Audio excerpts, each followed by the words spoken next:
ഈ ആഴ്ച നോമിനേഷനിൽ വന്നിരിക്കുന്നത് 9 പേരാണ്. ഇതിൽ ആരായിരിക്കും ഈ ആഴ്ച പുറത്തേക്ക് പോകുന്നത് എന്നുള്ള കൺഫ്യൂഷനിലാണ് വീട്ടിലുള്ള എല്ലാവരും.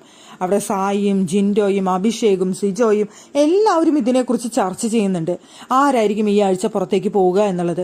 കഴിഞ്ഞ ആഴ്ച വരെ അവർ വിചാരിച്ചിരുന്നത് റസ്മിൻ വന്നു കഴിഞ്ഞാൽ റസ്മിൻ പുറത്തേക്ക് പോകും എന്നുള്ളത് തന്നെയാണ്. പക്ഷേ ഈ ആഴ്ച റസ്മിൻ പുറത്തേക്ക് പോകുമോ എന്നുള്ള കാര്യത്തിൽ അവർ ഇത്തിരി കൺഫ്യൂഷനിലാണ്.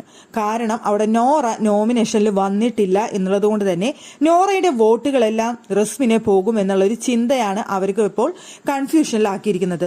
അങ്ങനെ വന്നു കഴിഞ്ഞാൽ റസ്മിൻ അവിടെ സേവ് ആവുകയും പിന്നെ ആര് പുറത്തു പോകും എന്നുള്ള ഒരു ചോദ്യത്തിനാണ് അവർക്ക് ഉത്തരം കിട്ടാതിരിക്കുന്നത്.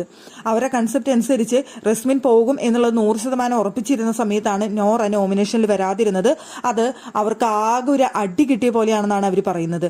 അങ്ങനെ വരുന്ന സമയത്ത് അൻസിബ പുറത്തേക്ക് പോകുമോ എന്നുള്ളതാണ് ഇപ്പോൾ അവർ ചിന്തിച്ചുകൊണ്ടിരിക്കുന്ന കാര്യം.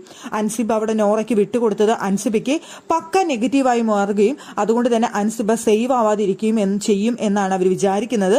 അതുകൊണ്ട് തന്നെ അവിടെ റസ്മിൻ സേവ് ആവാനുള്ള ചാൻസ് ഉണ്ട്. നോറയുടെ വോട്ടുകൾ നേടിക്കൊണ്ട് റസ്മിൻ സേവ് ആവും.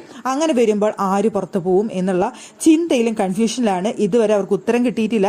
അവർ അത് ആലോചിച്ചുകൊണ്ട് നടക്കുന്നുണ്ട്. പരസ്പരം അങ്ങോട്ടും ഇങ്ങോട്ടൊക്കെ പറയുന്നുണ്ട് ഈ ആഴ്ച ആര് പുറത്തു പോകും, റസ്മിനോ അൻസിബയോ എന്നുള്ളതാണ് അവരുടെ ചോദ്യം. എന്തായാലും അവരുടെ ചിന്തകളെയെല്ലാം അട്ടിമറിച്ചുകൊണ്ട് മറ്റൊരു മത്സരാർത്ഥി ആയിരിക്കുമോ പുറത്തേക്ക് പോവുക? എന്താണ് നിങ്ങൾക്ക് തോന്നുന്നത്?